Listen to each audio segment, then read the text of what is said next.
نماز کے لیے ہمیں ٹائم نہیں ملتا. لوگ یہ اور جی کپڑے گندے ہیں اور ایسا ہے ویسے ہے. اللہ کے بندو، آپ کو پتہ ہے آپ نماز نہیں پڑھتے تو آپ کا حج قبول نہیں ہے. آپ نماز نہیں پڑھتے آپ کا جہاد کرنا قبول نہیں ہے. آپ نماز نہیں پڑھتے آپ کا زکوٰۃ نہیں قبول. آپ نماز نہیں پڑھتے آپ کے روزے اور صدقات قبول نہیں ہے.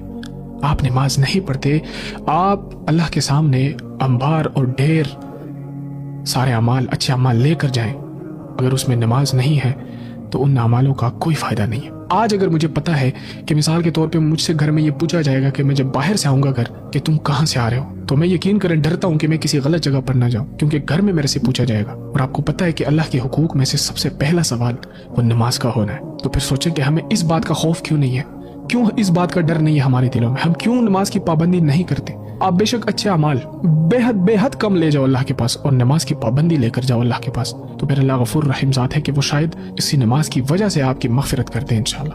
تو آج یہ جو بے سکونیاں ہیں، یہ جو روح کی جو خوشیاں نہیں ہیں، یہ بے نمازی کی وجہ سے ہے.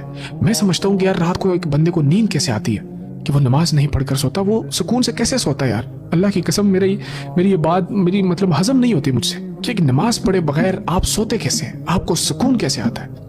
اس لیے نماز کی پابندی اپنی زندگیوں میں اپنائیں اور اس کو فرض ایسے سمجھے جیسے کہ آپ نے کھانا اور پینا اپنے اوپر فرض سمجھا، اسی چیز کو فرض سمجھے اپنے اوپر، اور پھر اپنی زندگی میں سکون اور راحت دیکھیں انشاءاللہ.